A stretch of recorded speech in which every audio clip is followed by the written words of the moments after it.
शुक्रवार की दोपहर को लोकायुक्त की टीम ने एमवाई अस्पताल में ड्यूटी बदलने के एवज में एक मैट्रन को 2000 रुपए की रिश्वत लेते रंगे हाथों गिरफ्तार किया। लोकायुक्त डीएसपी दौलत सिंह गुर्जर ने बताया कि एमवाई अस्पताल में मेल नर्स के पद पर कार्य करने वाले बनवारी लाल गुप्ता ने शिकायत दर्ज करवाई थी कि अस्पताल की मैट्रन कुमुद आर्या ने उसकी ड्यूटी दूसरे वार्ड में लगाने के लिए 5000 रुपए की मांग की, लेकिन यह सौदा 2000 रुपए में तय हुआ। टीम ने रिश्वत देने वाले नोटों पर रंग लगाने के साथ ही उनके नंबर नोट कर लिए। गुप्ता ने जैसे ही रिश्वत के 2000 रुपए कुमुद को दिए, वैसे ही टीम ने उसे धर दबोचा। उसके हाथ धुलवाने पर रंग निकला, साथ ही नोट के नंबर भी वही निकले। उसे गिरफ्तार कर लिया गया। वो 5000 रुपए की रिश्वत की मांग कर रहे हैं, उसका ट्रांसफर ओपीडी वार्ड में करने के लिए।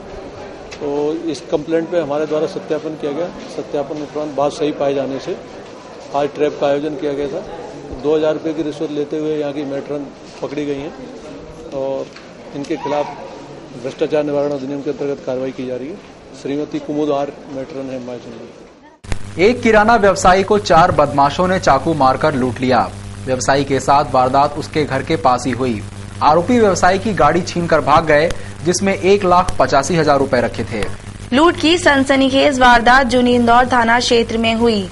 वीर सावरकर नगर निवासी सुनील पंजाबी वेयरहाउस रोड पर किराना दुकान चलाते हैं। रात को सुनील अपनी दुकान बंद कर अपनी एक्टिवा गाड़ी से अपने घर जा रहे थे। सुनील जुनींदौर ब्रिज पार कर अपने घर की गली में मुड़े, तभी बाइक पर आए 4 बदमाशों ने उन पर हमला किया। आरोपियों ने सुनील को गिराकर उनकी पीठ में चाकू मारा और उनकी एक्टिवा गाड़ी छीनकर भाग निकले। सुनील के मुताबिक गाड़ी की डिक्की में उनके दिन भर के 1,85,000 रुपए भी रखे थे। दुकान से आ रहा था, तो घर के आगे ही 4 लोग बाइक पे आए थे, तो आगे पीछे उसके हो गए और जाके उसको बोला, मतलब तुम हमारी बहन को छेड़ते हो या करते हो, इसी हिसाब से करके उसको गाड़ी उसकी रोक के गाड़ी चाकू लगाया और गाड़ी लेके भागे। कोई सा पुराना विवाद था? कौन थे ये तो अपने को क्या पता सर, ये भी जानता नहीं। मामले में जुनींदौर पुलिस ने प्रकरण दर्ज कर जांच शुरू कर दी है। शुक्रवार की दोपहर को प्रदेश महिला कांग्रेस ने प्रदेश में बढ़ते महिला अत्याचार, उत्पीड़न और बलात्कार के मामले में गांधी प्रतिमा पर मौन धरना दिया। इस धरने में शहर कांग्रेस के पदाधिकारी भी मौजूद थे। प्रदेश में महिलाओं के साथ बलात्कार, उत्पीड़न सहित अनेक अपराधों की बाढ़ सी आ गई है। इन अपराधों के खिलाफ मध्य प्रदेश महिला कांग्रेस की प्रदेश अध्यक्ष अर्चना जायसवाल के नेतृत्व में गांधी प्रतिमा पर मौन धरना दिया गया। धरने पर शहर कांग्रेस के पदाधिकारी भी मौजूद थे, जो प्रदेश के मुखिया के खिलाफ नारे लिखी तख्तियां हाथों में लिए हुए बैठे नजर आए। इस बारे में अर्चना जायसवाल का कहना था, कांग्रेस कमेटी और मध्य प्रदेश महिला कांग्रेस के द्वारा पूरे प्रदेश में हर जिले पे आज धरना प्रदर्शन किया गया है। पूरे मध्य प्रदेश में महिलाओं पर अत्याचार चरम सीमा पर आ गए हैं, परंतु शासन प्रशासन, मुख्यमंत्री और उसके मंत्रियों के, भाजपा के मंत्रियों के कानों में जूं भी नहीं रह रही है। अपराधी खुलेआम घूम रहे हैं। इसी के विरोध में आज पूरी कांग्रेस आज धरने पे पूरे प्रदेश में हर जिले पे बैठी हुई है। गुरुवार को निगम ने मालवा मिल से सब्जी विक्रेताओं को खदेड़ दिया था, लेकिन शुक्रवार को सभी व्यापारी यहीं दुकान लगाने की मांग को लेकर धरने पर बैठे। निगम ने गुरुवार को मालवा मिल से सब्जी व्यापारियों को बलपूर्वक खदेड़ दिया था, लेकिन शुक्रवार की सुबह सारे व्यापारी इसी स्थान पर व्यवसाय करने की जिद को लेकर धरने पर बैठे और निगम अधिकारियों के खिलाफ जमकर नारेबाजी कर अपना आक्रोश जताया। इस बारे में सब्जी विक्रेता का कहना था, अगर हम यहाँ से हटेंगे तो जाएंगे कहाँ? अभी हमें बोला जा रही है कि वहाँ आप लगा लो, जहाँ पर हाट लगता है वहाँ पर मतलब इतनी गंदगी है और तमाम तरह की वहाँ गुंडागिर्दी होती है। वहाँ दुकान लगाते हैं हम 2000 रुपये का सामान बेचते हैं, वहाँ पे 500 रुपये का सामान बिकता नहीं, बाकी तो सड़ जाता। कच्चा व्यापार है हमारा, हम वहाँ पे व्यापार कर ही नहीं पाएंगे। आज से 2 साल पहले भी हम 2 महीने बैठे थे वहाँ पे, कई लोग कर्जदार हो गए थे, मरी की स्थिति हो गई थी, तो हम लोग वापस उठकर आए, यहाँ बैठे हम।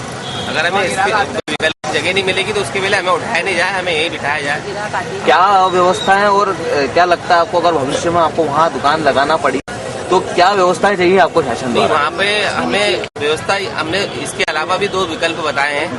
जैसे पाटलिपुत्र से पालो मिल का रास्ता रोड है, वहाँ पुल है, वहाँ पे छज्जा डाल दिया जाए और ड्रेनेज के मतलब लाइन जो मतलब 12 फीट की जो है लाइन डालकर उसके अंदर हमको ऊपर छज्जा डाल दिया जाए और वहाँ पर बहुत बड़ी जगह है, वहाँ पर व्यवस्थित हम लोग बैठ जाएंगे, पार्किंग भी बन जाएगा। शुक्रवार की दोपहर को उपायुक्त MS चौहान के अगुवाई में निगम का अमला मोबाइल कोर्ट लेकर LIG तिराहे पहुंचा, जहां रोड पर ठेला लगाकर व्यवसाय करने वालों के ठेले जब्त कर उन्हें दंडित किया गया।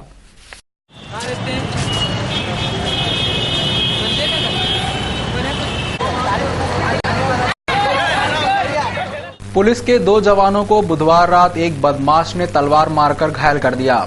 हमले के बाद पुलिस ने आरोपी के घर की तलाशी ली तो वहां हथियार भी मिले। बताया जा रहा है कि आरोपी और उसका भाई हत्या के एक मामले में आरोपी भी हैं और जवान उसी मामले में पूछताछ करने गए थे। पुलिस जवानों पर हमले का सनसनीखेज मामला सामने आया। सदर बाजार थाना क्षेत्र के हरिजन बस्ती में बुधवार रात थाने के जवान कल्लू सिंह और कमलेश बाज ड्यूटी कर रहे थे। दोनों जवानों पर हरिजन बस्ती में कमल बंसोड़ नामक बदमाश ने तलवार से हमला कर उन्हें घायल कर दिया। बताया जा रहा है कि घायल जवान काफी देर तक मौके पर तड़पते रहे, लेकिन किसी ने उनकी मदद नहीं की। कमल के हमले में घायल हुए जवानों में कल्लू की हालत गंभीर बनी हुई है। दोनों जवानों को एक निजी अस्पताल में भर्ती किया गया। पुलिस जवानों पर हमले के बाद क्षेत्र CSP रुपेश द्विवेदी ने आरोपी के घर सर्चिंग की, जिसमें हथियार भी जब्त हुए। देर रात तक अफसरों ने ये साफ नहीं किया कि आरोपी और जवानों के बीच ऐसा क्या विवाद हुआ कि आरोपी ने दोनों पर जानलेवा हमला किया।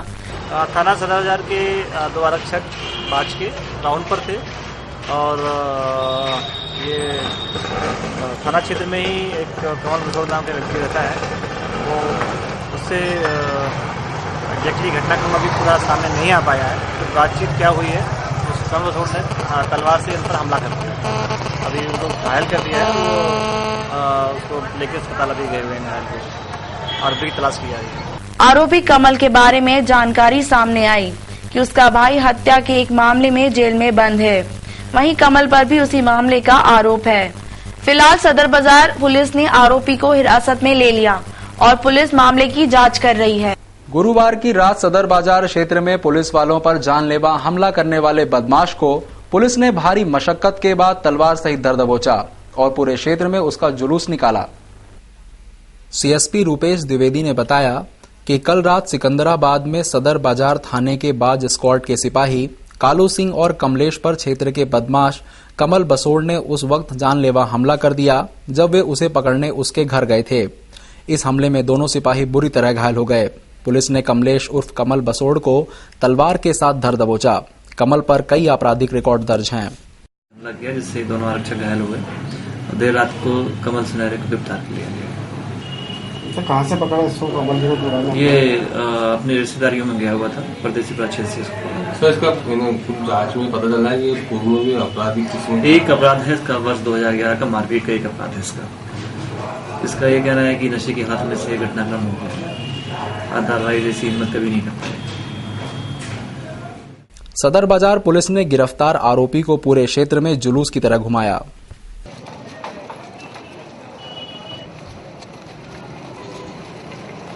एक मासूम से रेप की कोशिश करता एक युवक पकड़ाया।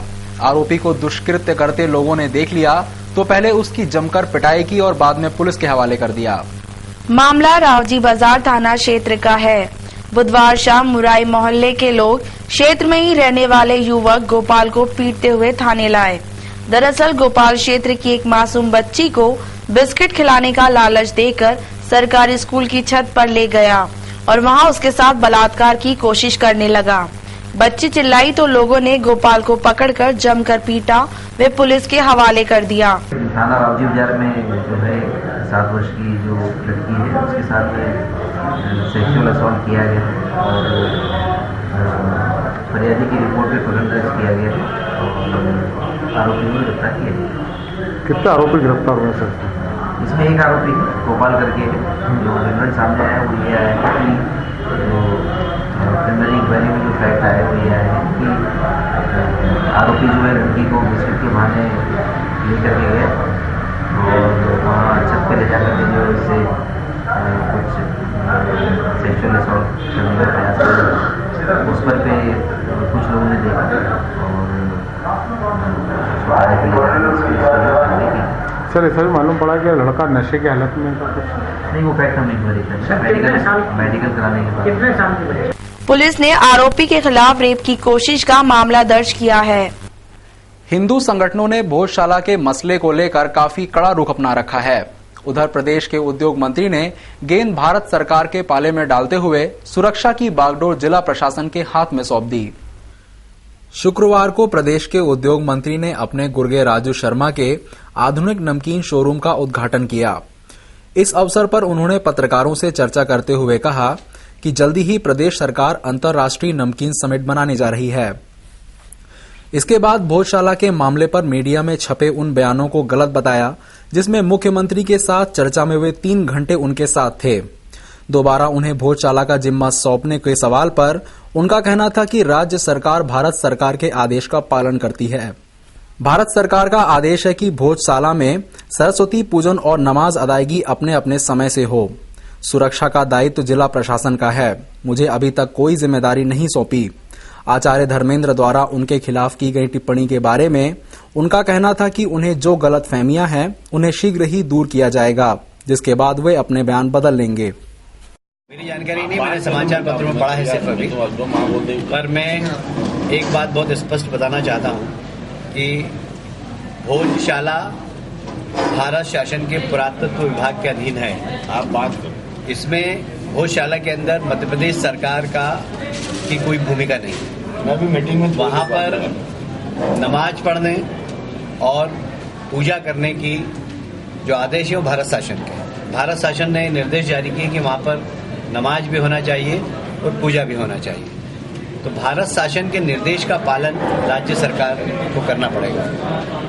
हमारा काम सिर्फ लॉ एंड ऑर्डर मेंटेन करना है, पर भारत शासन ने आदेश दिए वहां पर कि वहां पर पूजा भी हो और नमाज भी हो। मैं समझता हूं कि इसमें जिला प्रशासन सक्षम होगा और वो कोशिश करेगा कि दोनों पक्षों को समझाकर वहां पर हिंदू समाज वहां पर पूजा करे और मुस्लिम भाई वहां पर नमाज अदा करें। लेकिन पिछली बार भी इस प्रकार की बात हुई थी, पर हमने दोनों पक्षों को समझाकर और नमाज भी वहां पर अदा कराई गई थी और पूजा पाठ भी लगातार चलता है। इस बार भी जिला प्रशासन कोशिश करेगा कि दोनों पक्षों को समझाए। जिला प्रशासन की जवाबदारी है। माननीय मुख्यमंत्री जी ने भी जिला प्रशासन को निर्देश दिए हैं कि वे दोनों पक्षों से बात करें और किसी भी प्रकार से दोनों पक्षों को बिठाकर आपसी सहमति बनाकर नमाज भी हो वहाँ पर और पूजा भी हो। ये माननीय मुख्यमंत्री जिला प्रशासन को आचार्य धर्मेंद्र जी हमारे बहुत ही आदरणीय, बहुत देश के वरिष्ठतम संतों में से एक संत हैं। वो उनको वस्तुस्थिति की जानकारी नहीं होगी, क्योंकि हमारा जो कमिटमेंट है वो हमारा जो मातृ संस्था है वो संघ है। भारतीय जनता पार्टी के हम कार्यकर्ता हैं और सरकार के रूप में एक मंत्री की हैसियत से भी हमारी जवाबदारी है। जब तीनों संगठन मिलकर कोई निर्णय करते हैं तो एक सिपाही की हैसियत से पालन करना हमारा दायित्व होता है। तो हम तो एक सिपाही हैं। जब हमारी मातृ संस्था में कुछ आदेश देते तो हम उसका पालन करें। आचार्य धर्मेंद्र जी को शायद वस्तुस्थिति पता नहीं होगी, इसलिए उन्होंने जरूर कहा होगा। शायद उनको वस्तुस्थिति बता दी जाएगी। वो इतने समझदार संत हैं, इतने अच्छे संत हैं, वो उस बात को समझ सकें। सर, लगातार हिंदू